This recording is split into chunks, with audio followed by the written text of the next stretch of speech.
Cold Wars. Gordon, how many New Yorks have you run? I ran New York 7 times.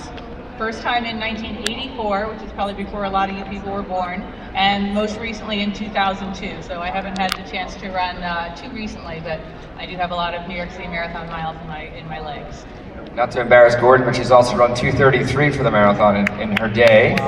She's many of you were born. 5-time or 6-time Olympic trials qualified. 5-time Olympic trials qualified. So I got 6. I made you feel bad. Only 5? You didn't do 6? I know. Sorry. I'll try. Gordon also was 2016. Gordon also was 6th in the New York City Marathon. What year? Yes, and 8th another year. But So again, all before the dawn of time. So here we go. I've finished 198th in New York. And yeah, John has incredible credentials as well. He's being very modest. Olympic trials qualifier himself. Plenty of room over here. Come on in. By the end of this little seminar, this is going to be packed. So you want to get some extra room in here. And what are you people doing standing up? Sit down. Plenty of real estate. Stay off your feet. Really, we're very informal here. So. Who's running their first marathon ever? Raise your hand. Excellent. Congratulations. Who's running their first TCS New York City Marathon? All right, so out of the 50,000 expected finishers tomorrow, 67% have never run this course. So if you feel alone, you're scared, you're not sure what to do, it's a big city, you're not alone. There's 2/3 of the race are just like you who have not done that. Now maybe some of those folks have run a marathon, but they haven't run New York. So Gordon and I are going to go over some quick tips and kind of use our fancy pointer here, which is also a pace sign that the pace sign leaders will be using, and we're going to just go over the course kind of borough by borough, mile by mile, and at the end, if you guys have any questions, we're happy to answer them. So real quick, whose goal is to just finish? Again, folks here that are volunteers have heard this speech 15 times now, but you guys are hopefully hearing it for the first time. A lot of practice on his lines. Take the word just out. Just finishing is probably the most common goal, but why minimize it by saying just? Less than 1% of the world's population runs a marathon. So your goal is to finish. I was in Berlin in 2011 and I asked the woman what her goal was, and she said Sunday. So that's a pretty good goal. You want to finish on the same day you start. But don't minimize the goal by saying just finish. And how we're going to help you ensure that you run a smart race is going out smart. Because Gordon, why do you need to go out smart, especially in New York? Why do you need to go out, especially just go out slow, especially in New York? Because the marathon is all about rationing your energy, pacing yourself, and if you go out faster than the pace that you can really sustain for the full 26 miles, you will hit the wall. How many of you heard that phrase before? How many people know what it means? It's good for Pink Floyd, but it's not good for Right, exactly. Leave that runners. to the rock stars of the 70s. We do not want to hit the wall. Obviously, that's a figure of speech, but what it means in sort of physiological terms is your body can only store so much glycogen, which is the main fuel that it uses for aerobic activity. And eventually, as it starts to run out of glycogen, it converts to a process of burning fat, which is much less efficient. And as you do that, you are forced to slow down dramatically. Burning fat, you can only sustain that at very low levels. So if you are able to work at a manageable pace where you're burning a combination of fat and glycogen, you can sustain that pace for the entire 26 miles. If in contrast, you're working at a pace where you're only burning glycogen, that's a really fast pace, that's more anaerobic, you'll run out of that glycogen after about 1.5 to 2 hours of activity. And it feels horrible, it's no fun at all, so we want to postpone that moment of hitting the wall as much as possible. Chances are you will hit the wall to some degree, no matter how well you pace yourself, but minimizing it and making it happen later in the race is really the goal here. So we're going to talk about that, and we're going to talk about some of the specifics of the TCS New York City Marathon course. And so, folks, people often realize, marathons are hard, but if you train for them, they're not impossible. And marathon pace isn't hard. It's just hard to do for 26.2 miles. So it's very easy, especially in New York. The cannons go off. You've been waiting in Fort Wadsworth for a couple hours. It's a little chilly, especially tomorrow. And it's so easy to get excited. You don't realize that the first mile is the steepest and longest in the course.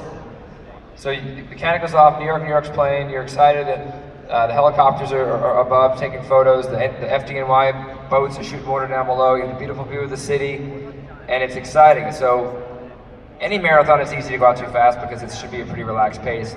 but especially in New York, realize that the first mile is actually technically the hardest in the sense that it's the longest and steepest, but you don't even realize that because you're just so charged up. And if you're looking for a certain pace, you don't want to necessarily hit that pace on mile 1, because guess what?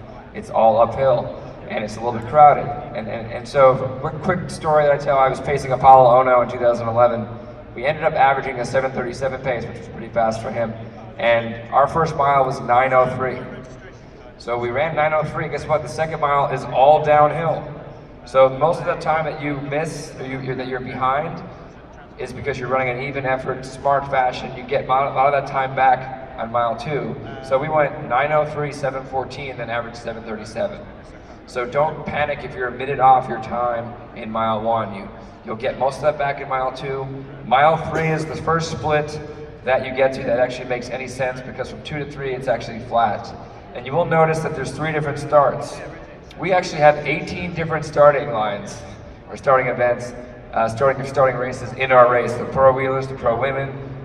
We have 3 different starts, we have 4 different waves. So you'll see orange, blue, and green are kind of separated, especially through with green over here in mile 3, and then they'll kind of join at mile 8, which we'll talk about. But mile 3 is the first split that should make any sense to you. And guess what? You have, after mile 2 is the second of 2 funky miles of uphill and downhill, you have 24 miles to adjust.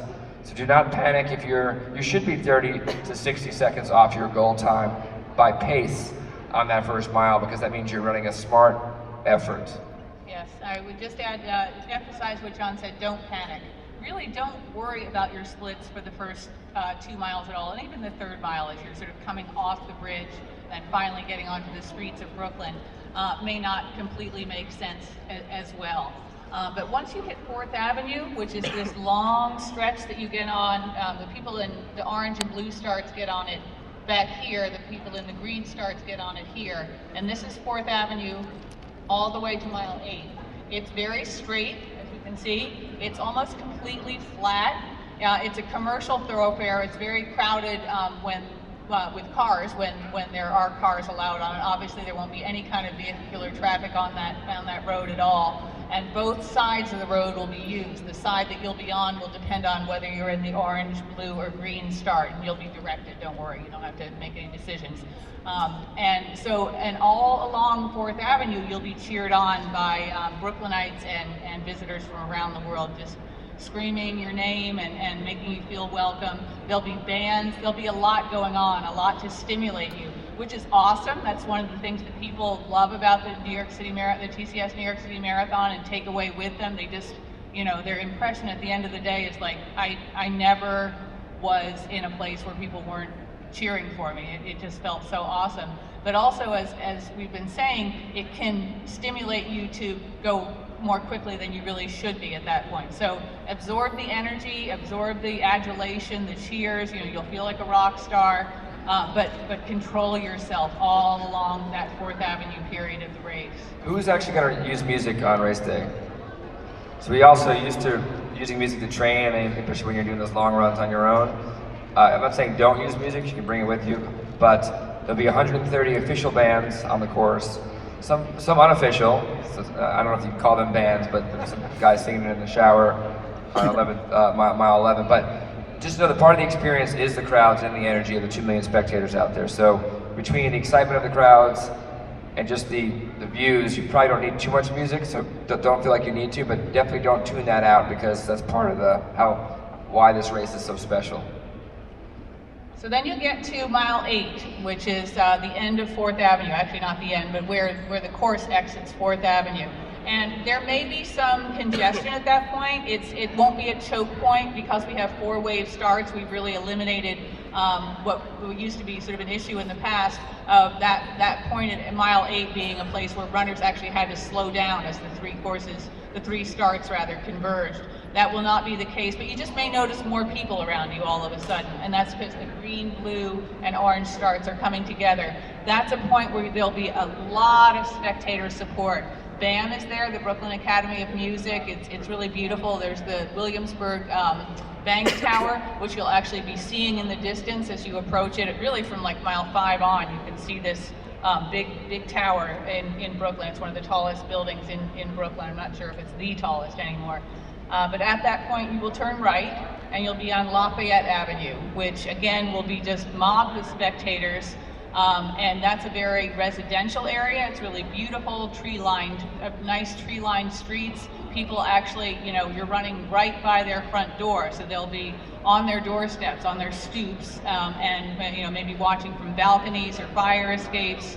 And again, you'll just feel so welcome by the people of Brooklyn and the spectators from around the world who've come out there to that part of the course to watch you. Again, the course is flat. You probably have heard that New York is a very hilly course, and there are hills. We're getting to them. We've talked about the hill in the first 2 miles, but this part of the course is pretty flat. You know, maybe just slight rises and falls. Look at your elevation chart, which you should have in your map in your goodie bag. It's also online, and you'll see just really mild ups and downs at this part of the course.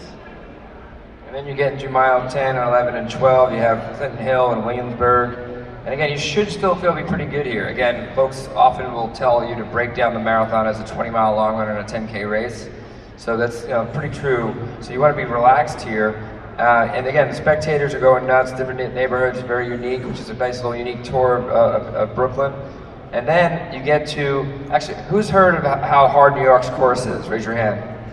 We actually feel that New York is not that hard. It's harder than maybe like Chicago or Berlin, which are pretty fast. But the second mile on the hill is mile 13, the Pulaski Bridge, actually a little bit beyond 13. So you have the biggest mile in the course, mile 1, and then you don't really hit a big hill until just after 13, which is the Pulaski Bridge as you go into Queens.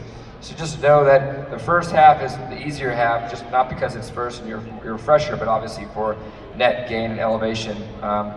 It is actually, and again, you might see a little bit of wind here just because you're on the top of the Pulaski Bridge there, and then you shoot into Queens, then you go into mile 14, there's a big cheer zone there, then through mile 15 along Island City, and then we talked about how the crowds are so great. You don't realize on the other bridges, because you're pushing to Verrazano, that you're so excited. There's no spectators allowed on the bridges. You don't really see that or realize that until you get to the 59th Street Bridge, and all you hear is your own breathing, and the breathing of your fellow runners around you, and the pitter-patter of your own feet, and the feet around you, and you have a beautiful view out to your left. Note that if you've taken your gloves off of your hat at this point because you're warmed up, you might want to put them back on because you are running over, you're on the lower level of the Queensboro Bridge, also known as the 59th Street Bridge. So you'll be in the shade because you're underneath the top level. You're also running over the East River. So it's probably going to be 10 to 15 degrees cooler for that stretch. So just realize you might need to put a hat back on or your gloves back on. But as far as the calm before the storm, and I mean storm in a good way, is that mile 16, when you come from literally the contrast of hearing no spectators, it's probably getting to the more robust and more crowded area. The contrast is just unbelievable. You come around here and you actually don't make this quick right. I'm going to exaggerate this turn. You actually go left and swing around, and then you hit 16, and the city is just going to erupt. So this is great, it's exciting. But again, it's so easy. You can't even feel your feet. You have goosebumps. You feel like you're floating. It's so easy to pick up the pace. I know I was conscious of this in 2010. I still pick up my pace 20 seconds per mile.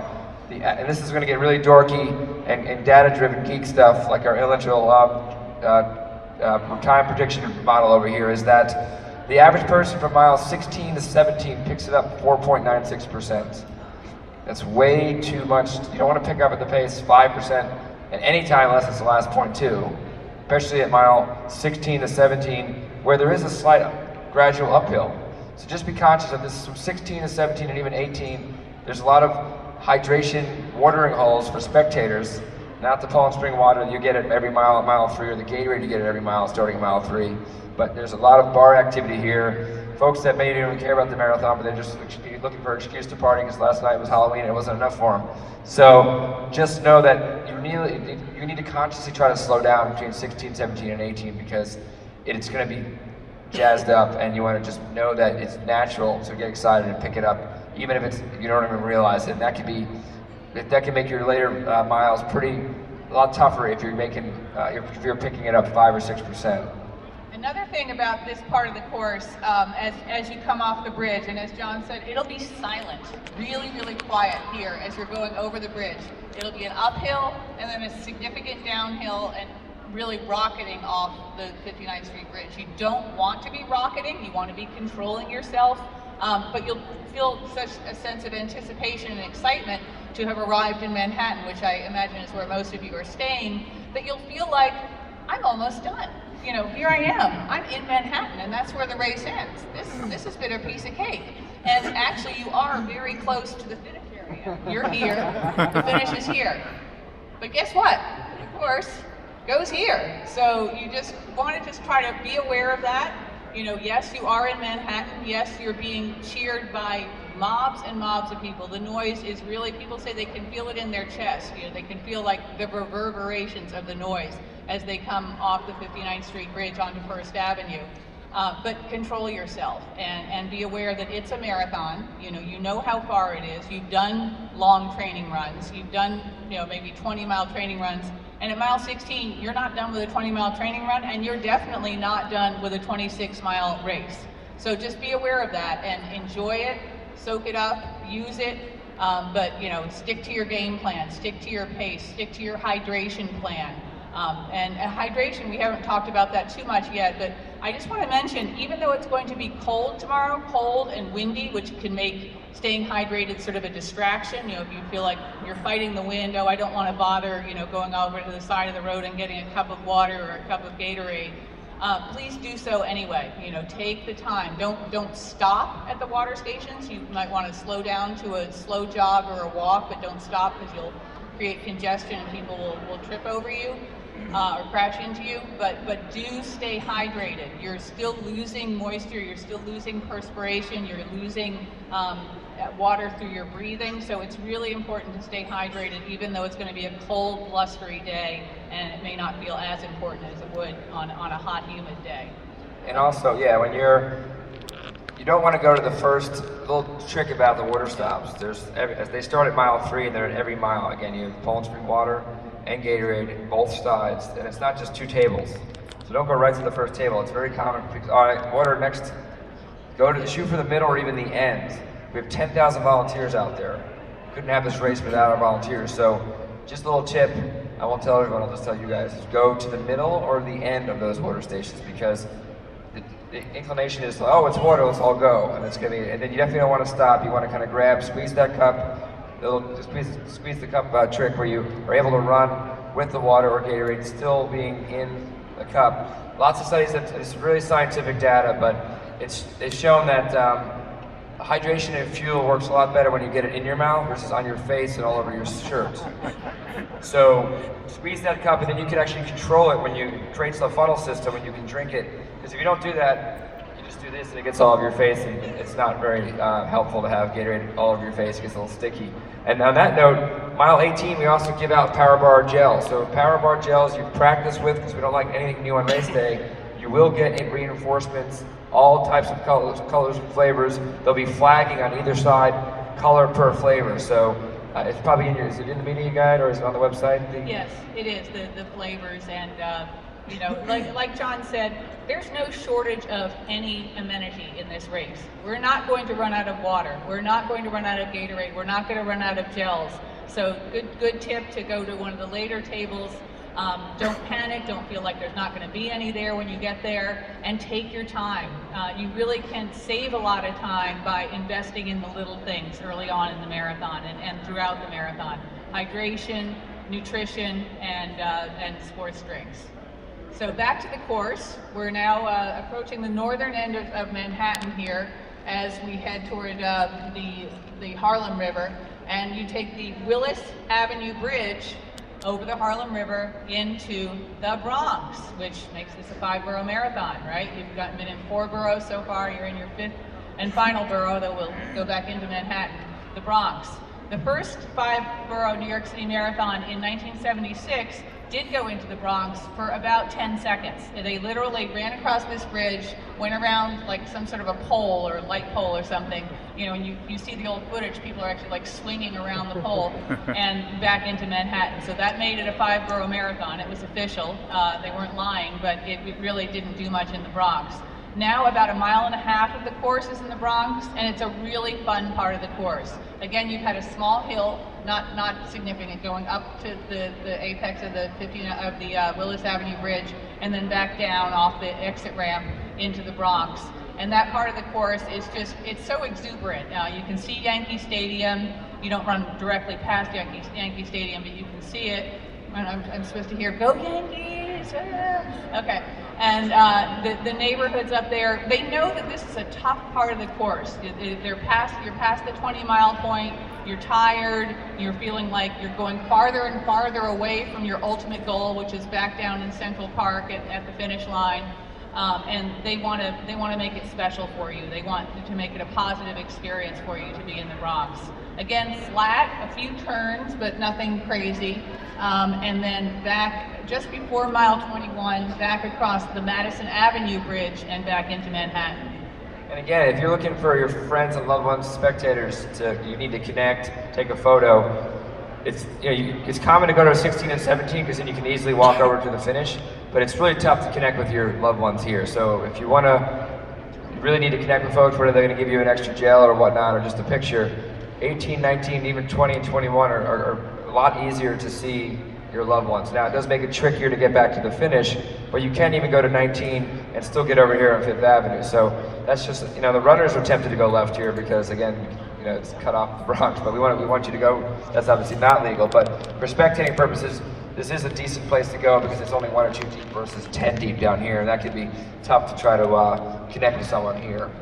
Yeah, everything sort of really opens up after mile 18, and from here to here, this is First Avenue and this is Fifth Avenue, is less than a mile, just slightly less than a mile. So you want to tell people to give themselves 15 or 20 minutes to make that walk. But they can easily see you in both places. And like I said, like John said, after mile 18 or so, the crowds are really not huge. You'll be able to get right up against the barricades watching. And then you get into Harlem between mile 21 and 22. You'll see lots of great fans cheering. The gospel singers come out and sing. Some of you might need some prayers by them. But it's a really fun, rocky place. I'm going to steal Gordon's joke from yesterday. And that often how many folks are not from New York City? Raise your hand. Okay, so Gordon likes to say that Marcus Garvey Park here is not Central Park. Often people say, there's a little park here, you make a right, left, and a right. It's on Fifth Avenue here, it's not Central Park. So Central Park is this big green box. So then, when I first ran my race in 2010, all my fancy fast runner friends said how hard the 59th Street Bridge was. So I was all ready for this mile 16. And I guess I was pacing myself well, and I guess I was expecting it to be so bad. It wasn't that bad. But all these smarty pants people didn't tell me about what I think is the toughest mile. And between mile 22 and a half and 23, almost 24, is Fifth Avenue here. There's a slight uphill the entire way. And with all the crowds in front of you, you can't necessarily see it because it's not blatant like the Verrazano Bridge or the Pulaski Bridge or the 59th Street Bridge. It's very subtle, and you can see it. I ran it on Monday morning. So you can see it when you're running on your own with not 10,000 runners ahead of you. So know that in my race in 2010, I started slowing down about 20 seconds per mile at mile 23, and I thought to myself, oh well, here it goes. The wheels are coming off the bus. I'm hitting this wall. I had a nice go at it. I made it to 23. I'm going to suffer. Not realizing I was just slowing down because it was a hill. I just didn't realize it. So I was kind of depressed because I thought my race was unraveling. And really, I was actually doing okay. And then from 110th Street, which is where the park starts, and you're on Fifth Avenue, outside of it, all the way to 90th is a New York City block, 20 blocks. I recommend you do not look at the street signs. Because I remember looking up and seeing 110, 109, and then I swear I ran 10 blocks and looked up and it was like 112, 113, like I ran backwards. So it's gonna make that mile a lot slower if you're looking at the countdown. So I would focus on the ground or the person ahead of you or talk to someone and just kind of put your head down knowing that you're gonna slow a little bit, and then you reach Engineers Gate, which is the 90th and 5th, and Gordon tells us about our Team for Kids cheer zone and get how it feels getting into the park when you finally feel like you're close to home. It's amazing. After that tough mile, and just to be clear, John was hallucinating. The streets were not mismarked, okay? So if you do choose to look up at the street signs, they will be accurate. But I think that's actually a good tip. You'd really, at this point, just want to kind of focus very internally, you know, how am I feeling? How much harder can I push it? You know I'm getting close, but it's not like a sprint to the finish yet, not even close. I still have 3 or 4 miles to go. So just really like tuning into yourself, assessing, you know, how you're feeling, drawing from the energy of the crowds as much as you can. And just not worrying about that mile. It's not a mountain at all. It'll feel tough and it'll be a little baffling if you're not ready for it, but you're all here, so now you're ready for it. I just didn't know about it, so you guys know about it. So now you enter Central Park at Engineers Gate, which is at 90th Street. There's this giant sign that the Central Park Conservancy, our friends, put up. It says, "Welcome to Central Park," and you just should really start to feel like, okay, I'm gonna nail this. You enter Central Park, it's just a very slight right, and you are on a flat section for a short period of time, about half a mile, and then you do these undulating hills down toward the bottom of the park. You go past the museum, Metropolitan Museum of Art, you see beautiful Cleopatra's Needle. There's crowds lining this whole area. The foliage is in, you know, full color. It's going to be a really, really beautiful part of the course, and you just want to hold it together and embrace the positive as much as you can, because you'll be tired. You know, this is the really, really hard part of the race. You're very close to the finish, but you're not, you know, you can't see the finish yet. You can't, you know, if people are saying almost there and you're you know, carbo deprived or whatever, you might want to snarl back at them and say, you know, yeah, buddy, you're almost there. But, you know, because you're not. I mean, 2 miles is a long way in any race, and when you're tired in a marathon, 2 miles can feel like an eternity. But just embrace the positive and you know, feel positive as much as you can. Look what you've accomplished and what you're about to accomplish, and just take those hills in stride. There's a downhill, it's called Cat Hill, right here. Like from here to there is downhill, and then a slight uphill leading into the 40K mark, and then at mile 25 you go downhill again. From 25 to about 25.3 or 0.4 is downhill as you head toward Grand Army Plaza here, and then turn right onto Central Park South, which is also 59th Street, and again, a slight uphill. You know, you may not even realize that you're going uphill because you can't really see it, but from 5th Avenue to about 7th Avenue over here is uphill, okay? And again, the crowd support here will be phenomenal. You won't be able to hear yourself think, you won't be able to hear yourself breathe, or, you know, hear your footsteps or anything. You'll just be drinking it in. So then as we approach the finish, you want to take them through the finish? Yeah, just real quick, who's heard that Central Park is really hilly? So good news is, Gordon already said that Cat Hill is one of the biggest hills. You actually run down that, like she said. The toughest hills in Central Park are not even on the course. Harlem Hill is probably the toughest in the park. That's over here. There's 3 hills from 102nd Street to 86th, not on the course. So just know that when you hear of Central Park being hilly, it is, but most of it is actually a little bit of downhill. You don't really hit a lot of uphill, just that if you've gone out too fast, which you guys won't, you just, any little bump feels like a mountain. So, but then once you get to the finish, you have huge, I keep saying huge Jumbotron, and it's actually redundant because the Jumbotron knows, you know that it's big if you're saying Jumbotron, but there's a Jumbotron here. Make a right and club a circle, and there is a decent sized hill here, but it's 0.2. There's a grandstand seating kicks into effect. We have brand new signage, which you get a little sneak preview right here. Over here, but it's a really special time. You start tearing up, you get the goosebumps again. Now you're happy you can't feel your legs because you're too excited, because they're probably, you know, kind of a little bit of pain right now. But it is a really awesome finish on tapping on the green, and that's your 26.2 miles of our course. So again, it only took us 20 minutes to talk about it. It's going to take you a little bit longer. But since we have some new folks here that joined us late, how many folks are looking to just finish? Again, we want to tell you that to take the word just out. Your goal is to finish. Less than 1% of folks finish marathons and run marathons. And if you're not sure, if you don't care what your time is going to be, that's okay. But you do need to know what type of pace you should be shooting for, whether it's every 5K or every mile split. So you can go over to Steve and Matt over there, and they can walk you through the NYR Intelligent Race Predictor. Put in your bib number and some, you know, simple facts about your training, and it'll actually predict a pretty accurate time. Now, if it's not accurate because you want to run faster, you can blame Matt. But that's just a little tip for you. And then, but have a great time. It's actually a big party out there, and get your New York on. Thanks for coming, everyone. If you have any questions, we'll stick around for a few minutes.